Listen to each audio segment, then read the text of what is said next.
School రికార్డ్స్లో Chintu కన్నతల్లి రోహిణి అని తెలుసుకుని రోహిణి చెంప పగలగొట్టి నిజం బయట పెట్టించిన సత్యం. అసలిదంతా ఎలా జరిగిందనేది వీడియోని స్కిప్ చేయకుండా చివరి వరకు చూడండి. గుండె నిండా గుడిగంటలు అప్కమింగ్ ఎపిసోడ్స్లో ఏం జరగబోతుందో ముందుగా తెలుసుకోవాలి అనుకుంటే వీడియోని లైక్ చేసి ఛానల్ని సబ్స్క్రైబ్ చేసుకుని పక్కనే ఉన్న బెల్ సింబల్లో ఆల్ పై క్లిక్ చేయండి.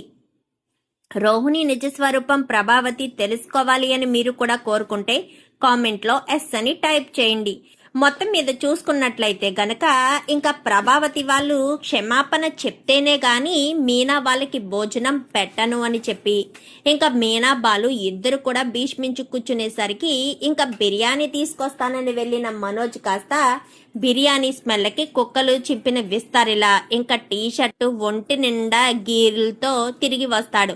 ఇంకా ప్రభావతి రోహిణి మనోజ్ ఇంకా ముగ్గురు కూడా ఆకలికి తట్టుకోలేక ఇంకా తెగ ఆపసపాలు పడుతూ ఉండగా అయితే ఎందుకు ఈ పంతం, క్షమాపణ చెప్తే సరిపోయేది కదా అని చెప్పనేసరికి మీనా మమ్మల్ని క్షమించు అంటూ ఇంకా అప్పటికప్పుడే కదా వీళ్ళు ఏం మాట్లాడినా ఏం చేసినా అవసరానికి తగ్గట్టుగా మాట్లాడతారు కదా. సో అదే ఉద్దేశంతో మీనాను క్షమాపణ అడుగుతారు ఇటు మనోజు రోహిణి. ప్రభావతి మాత్రం పంతానికి పోయి ఇంకా క్షమాపణ చెప్పాననుకో అంటూ మాట్లాడేసరికి భోజనం పెట్టాను అనుకో ప్రభావతమ్మ అని చెప్పి బాలు అంటాడు. మొత్తానికైతే బాలు ప్రభావతి చేత క్షమాపణ చెప్పించి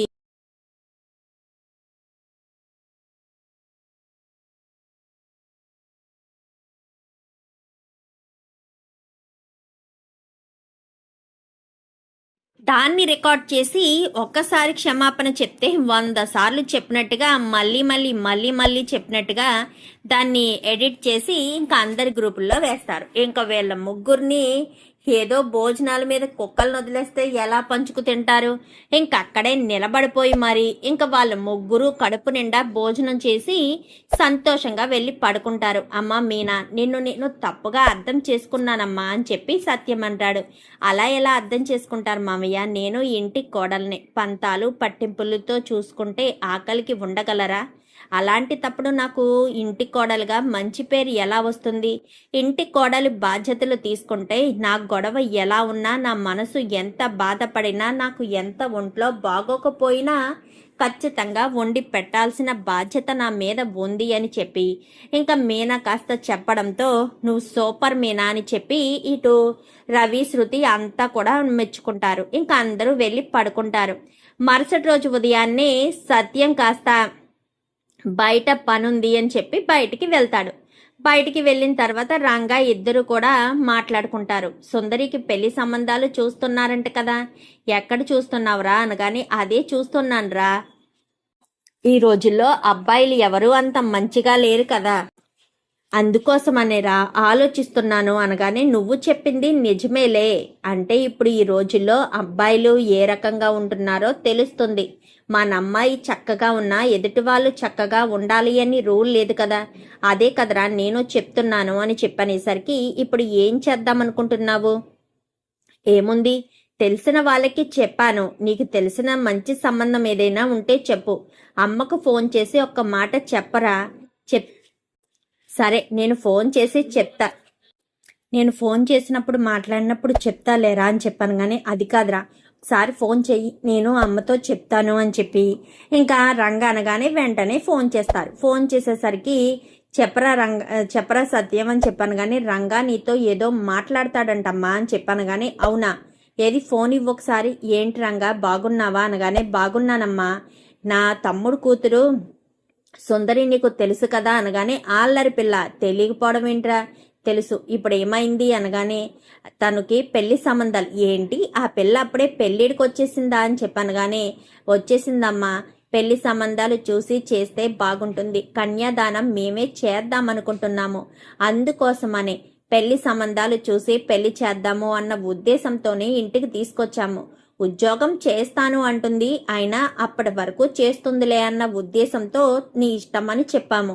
ఏదైనా మంచి సంబంధం ఉంటే చూడమ్మా అని చెప్పాను. కానీ నా ముగ్గురు మనవళ్ళకి చూడలేకపోయానురా, వాళ్లకు నచ్చిన అమ్మాయిలతో పెళ్లిళ్ళు జరిగిపోయాయి, నీ కూతురికైనా నేను చూస్తానులే అని చెప్పి తెలిసిన వాళ్ళు ఎవరైనా ఉంటే మంచి కుర్రాడు, ఏ చెడు అలవాట్లు లేనివాడు ఉంటే చూస్తానులేరా అని చెప్పి సత్యానికి ఇటు రంగాకి అయితే సుశీలమ్మ చెప్తుంది.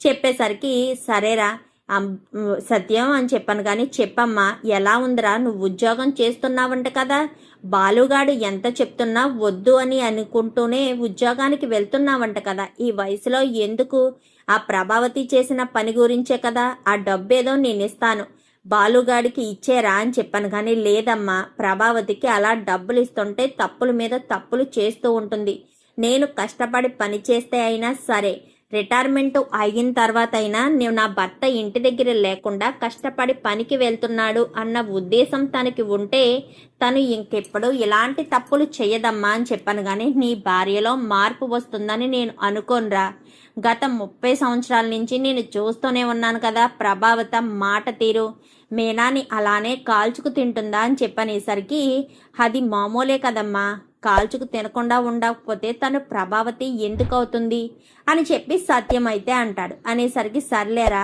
వీలు చూసుకుని ఒకసారి రావచ్చు కదా, నాకు నిన్ను చూడాలనుంది, నేనే వద్దాము అనుకుంటే ఇక్కడ పొలం పనులు స్టార్ట్ అయిపోయాయి, నేను వచ్చినా ఎందుకులే మళ్ళీ హడావిడైపోతుంది, నువ్వే వచ్చి ఒక 10 రోజులు ఉండొచ్చు కదా అనగాని ఎక్కడమ్మా వారం వారం వెళ్తుంటాను కదా అని చెప్పాను కానీ అదే ఆ పని అయిన తర్వాత వచ్చే మళ్ళీ వారానికి వెళ్ళిపోదువు గాని ఒక 5 రోజులైనా నా దగ్గర ఉన్నట్టు ఉంటుంది కదరా, కడుపు నిండా నా చేత్తో నీకు వండి పెట్టుకుంటాను, ఆ తృప్తి నాకు పోతుంది కదా అని చెప్పాను కానీ సరేనమ్మా వీలు చూసుకుని ఖచ్చితంగా వస్తాను అని చెప్పనేసరికి సరే రంగా నేను చూస్తానులే అని సుశీలమ్మ కాస్త ఫోన్ పెట్టేస్తుంది. అమ్మకు చెప్పాను కదా ఇంకా నిశ్చింతగా ఉండొచ్చు, అలానేం కాదురా, మన ఊర్లో ఉన్నంత వరకు అమ్మ అయితే చూస్తుంది, నువ్వు ఎంక్వైరీ చేస్తున్నావు కదా, నువ్వు తెలుసుకుంటున్నావు కదా, తెలుసుకో ఏది మంచి సంబంధం అయితే దాన్ని ఇచ్చి పెళ్లి చేద్దాము, సుందరి భవిష్యత్తు, సుందరి సంతోషంగా ఉండడమే కదా మనకు కావాల్సింది అని చెప్పి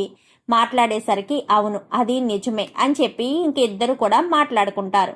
సర్లేరా నేను రేపు డ్యూటీకి వెళ్ళాలి అని చెప్పాను గానే అవునా, ఓ బుధవారం రేపే కదా అని చెప్పాను గానే అవును, సరే పద టీ తాగుతూ మాట్లాడుకుందామని ఇద్దరు టీ కొట్టుకెళ్ళి మాట్లాడుకుంటూ ఉంటారు. ఇంకా వేరే డ్రైవర్ కూడా రావడంతో అతనితో ముచ్చట్లు పెట్టుకుంటూ ఏదైనా మంచి సంబంధం ఉంటే చూడమని చెప్పడంతో సరే అని ఇంకా వాళ్ళు కూడా చెప్తారు.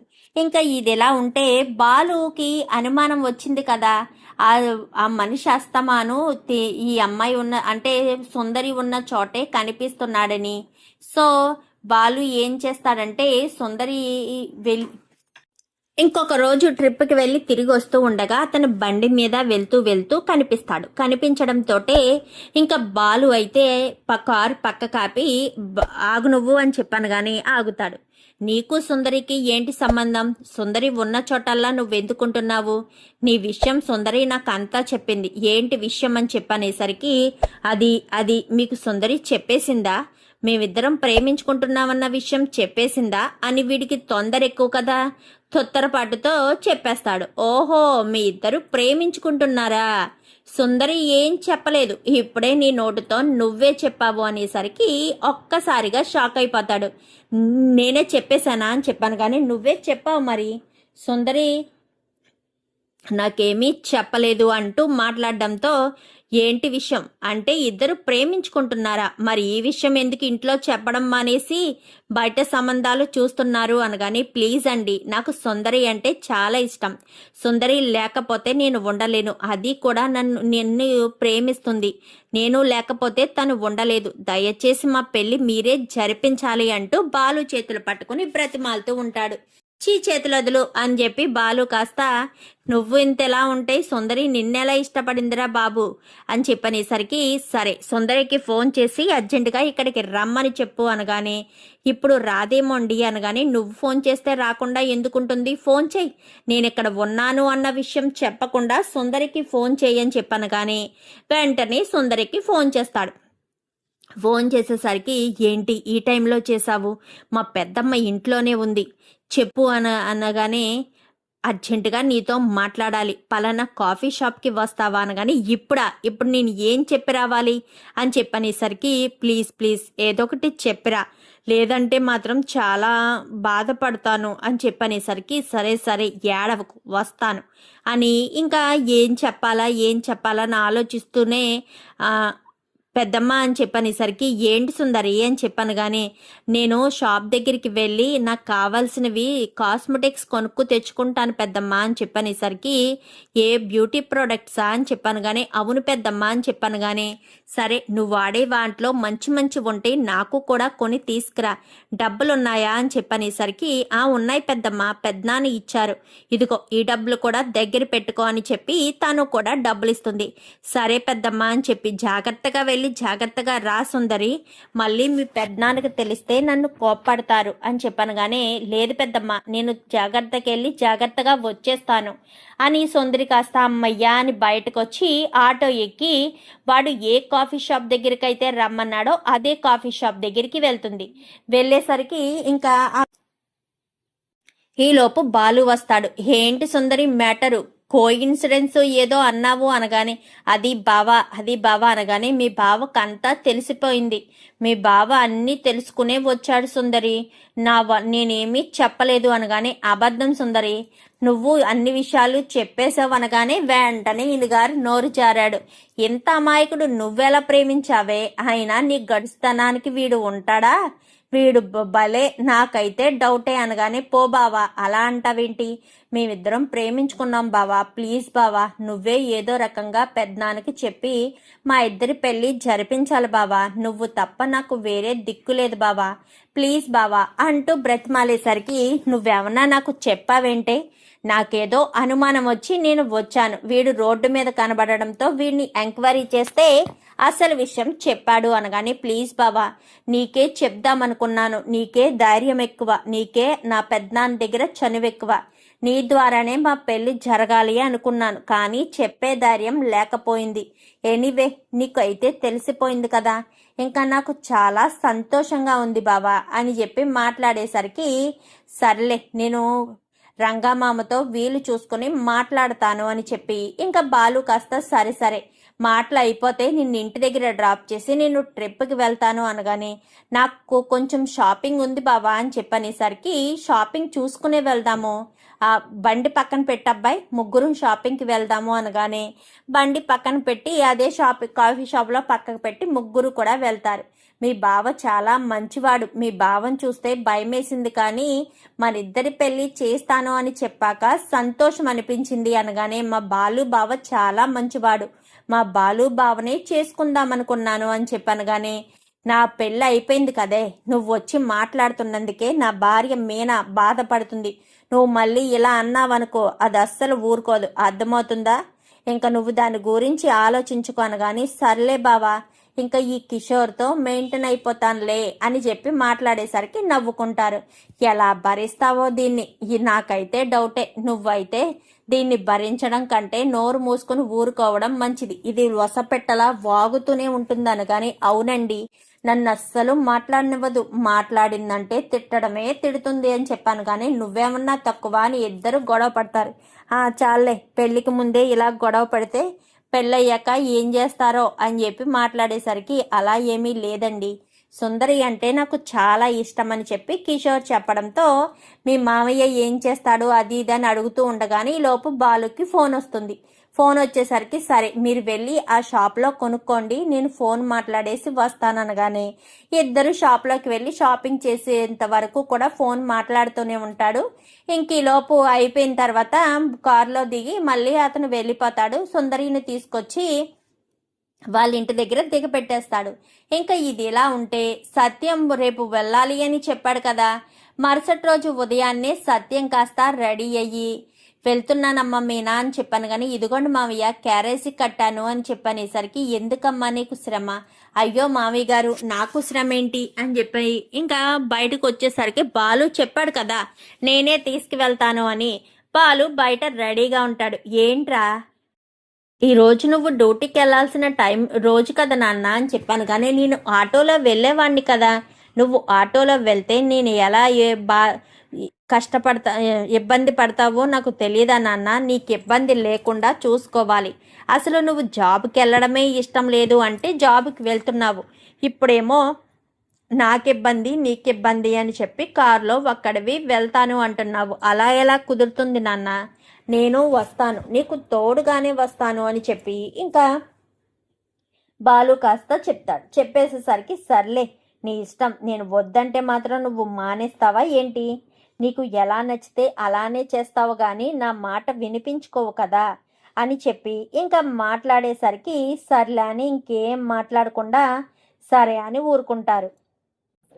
రా అని చెప్పి బాలు కాస్త సత్యాన్ని తీసుకుని సరాసరి బయలుదేరి స్కూల్ దగ్గరికి వెళ్తాడు. ఇదే స్కూల్లో చింటూ అని రోహిణి వాళ్ళ అదే చింటూ కూడా చదువుతున్నాడు నాన్న అని చెప్పనేసరికి ఏంటి ఆ పిల్లోడా, ఆ పిల్లోడు వాళ్ళది ఎక్కడో మీ అమ్మమ్మ మీ నానమ్మల ఊరు పక్కన కదరా అని చెప్పాను కానీ వాళ్ళు అక్కడి నుంచి ఇక్కడికి వచ్చేసారంట నాన్న అని చెప్పనేసరికి అవునా సర్లే అని చెప్పి ఇంకా పిల్లోడి పేరు చింటూ కదా అనగానే అవును అనేసరికి సరే ఇంకా నేను వెళ్తాను లేరా అనగానే నాన్న క్యారేజీ అని చెప్పి క్యారేజీ కాస్త ఇచ్చి ఇంకా బాలు వెళ్ళిపోతాడు. సత్యం లోపలికి వెళ్తాడు. వెళ్ళడంతో వచ్చారా సత్యం గారు, మిమ్మల్ని ప్రిన్సిపల్ సార్ ఒకసారి రమ్మని చెప్పారు రాగానే అనగానే ఇంకా రావడంతో లోపలికి వెళ్తాడు ప్రిన్సిపల్ దగ్గరికి. అయితే వెళ్ళేసరికి ఏంటి సార్ రమ్మన్నారు అనగానే సత్యం గారు ఈ రోజు అంతా మీరు ఇక్కడే వర్క్ చేయండి, ఇవి అడ్మిషన్ ఫామ్స్, కొత్తగా ఈ సంవత్సరం జాయిన్ అయిన పిల్లల అడ్మిషన్ ఫామ్స్, ఈ అడ్మిషన్ ఫామ్స్ అన్నీ కూడా క్లాస్ వైజ్ విడదీసి దేనికి దానికి ఫైల్ చేయండి అనేసరికి సరే సార్ నేను చేస్తాను అని చెప్పి ఇంకెక్కడే కూర్చుంటారా బయటికి వెళ్ళి చేస్తారా అనగానే మీ ఇష్టం సార్ అనగానే ఎందుకు బయటికి వెళ్ళడం, ఇక్కడైతే ఏసీ రూమ్ ఉంటుంది కదా ఇక్కడ కూర్చుని చెయ్యండి, బయట మళ్ళీ ఒక్కపోతగా ఉంటుంది అనగానే పర్వాలేదు సార్ అనగానే ఏం పర్వాలేదు కూర్చోండి అని చెప్పి ఇంకా ప్రిన్సిపల్ కాస్త బయట రౌండ్స్కి వెళ్తాడు.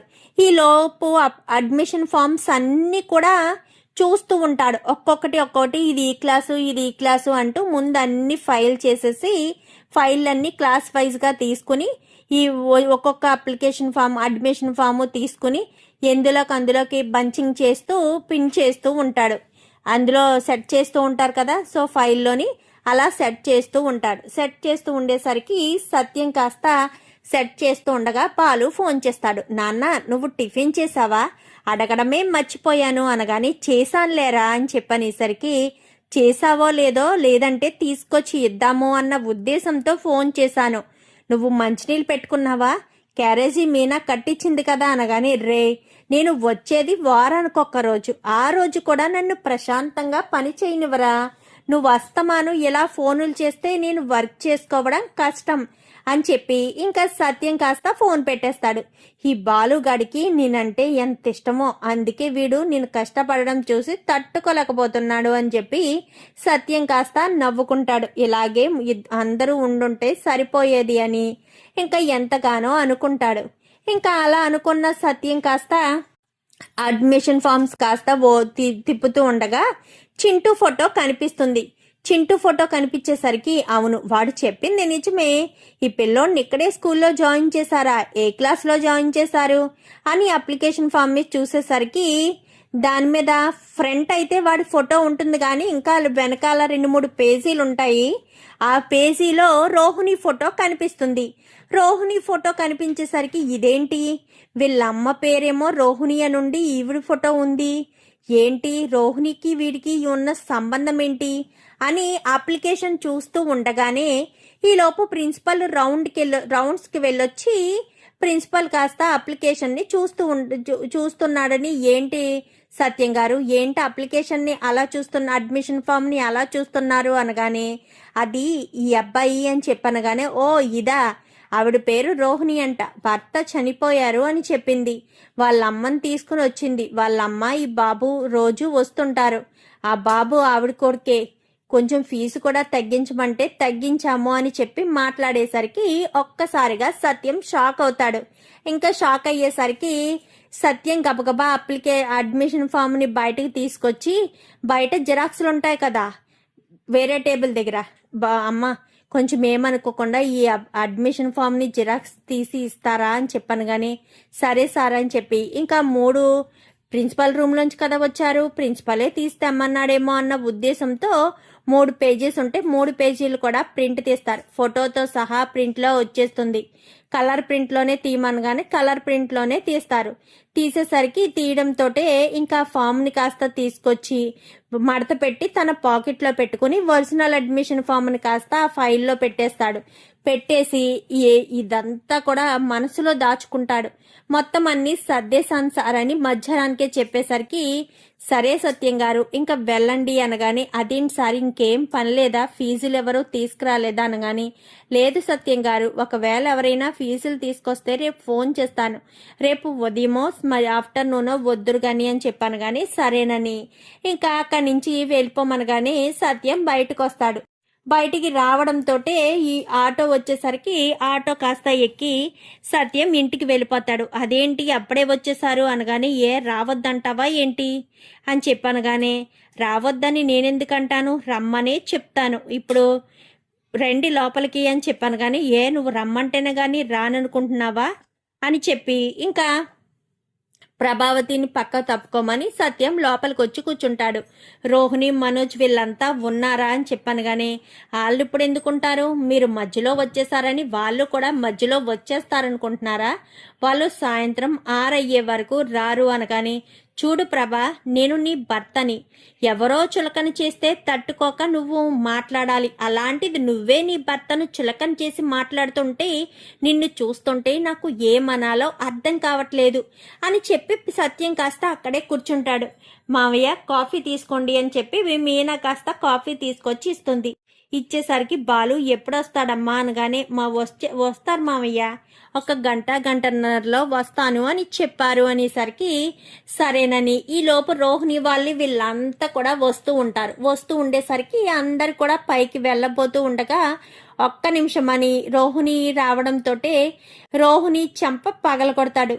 నేనేం చేశాను మావయ్య అని చెప్పాను. కానీ ఏం చేసావా, నీకు పెళ్ళయింది, కొడుకున్నాడు అన్న విషయం ఎందుకు దాచిపెట్టావు, ఇన్ని రోజులు మమ్మల్ని మోసం చేసావా, వాళ్ళు ఇంటికి వస్తూ వెళ్తూ ఉన్నప్పుడే నీ మొహంలో నేను చాలా సార్లు అబ్జర్వ్ చేశాను, కంగారు పడడం టెన్షన్ పడడం చూశాను అంటూ మాట్లాడేసరికి, ఏమైంది నాన్న, ఎవరు వాళ్ళు, కొడుకు పెళ్లి అంటున్నావేంటి అనగానే, 1 నిమిషం రా అంటూ స్కూల్ అడ్మిషన్ ఫామ్ని కాస్త తీస్తాడు.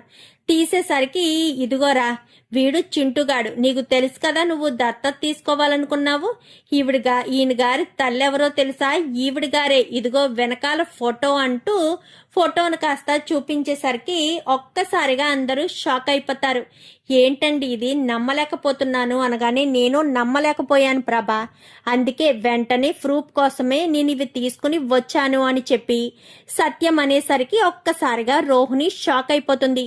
చెప్పు రోహిణి అంటూ మళ్ళీ సత్యం చెయ్యెత్తేసరికి, చెప్తాను మావయ్య చెప్తాను, అవును మీరు అనుకున్నట్టు వీడు నా కొడుకే, ఆవిడ మా అమ్మే అని చెప్పనేసరికి, అదేంటి మీ అమ్మ ఈవిడేంటి, మీ అమ్మ చనిపోయింది అని చెప్పావు కదా, మరి చనిపోయిన అమ్మ బ్రతుకుంది అంటే చనిపోయిన నాన్నను బ్రతికించావా ఏంటిదంతా అని చెప్పాను. కానీ ఇప్పుడు నాకు అర్థమవుతుంది ప్రభావతమ్మ, అసలు పార్లలమ్మకు నాన్నే లేడు, ఎప్పుడో చచ్చిపోయాడు, కానీ ఇన్ని రోజులు నాన్న మలేషియాలో ఉన్నాడు అంటూ నాటకాలాడి అబద్ధాలు చెప్పింది.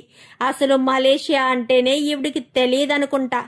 వేది పార్లలమ్మ, ఒక్కసారి నీ పాస్పోర్ట్ తీసుకురా అని చెప్పనగానే ఒక్కసారిగా షాక్ అయిపోతుంది. వెళ్ళి రోహిణి, వెళ్ళి నీ పాస్పోర్ట్ తీసుకురా, పాస్పోర్ట్లో తెలిసిపోతుంది కదా నువ్వు మలేషియా నుంచి వచ్చావా, అసలు నీకు పాస్పోర్ట్ ఉందా లేదా అన్న విషయం తెలిసిపోతుంది కదా అని చెప్పి మా శృతి వాళ్ళు మాట్లాడేసరికి ఇంక ఈ లోపు రోహిణి టెన్షన్ పడుతూ, నాకు పాస్పోర్ట్ లేదు, మాది మలేషియా కాదు అని చెప్పి అసలు విషయం కాస్త బయట పెడుతుంది రోహిణి. అయితే ఒక్కసారిగా ప్రభావతి షాక్ అయిపోతుంది.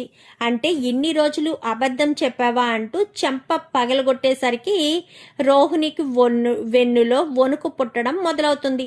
చూద్దాం మరి రాబోయే ఎపిసోడ్స్లో ఇలాగే జరగాలని మీరు కూడా కోరుకుంటే వీడియో నచ్చితే లైక్ చేసి ఛానల్ని సబ్స్క్రైబ్ చేసుకుని పక్కనే ఉన్న బెల్ సింబల్లో ఆల్ పై క్లిక్ చేయండి. Thank you for watching.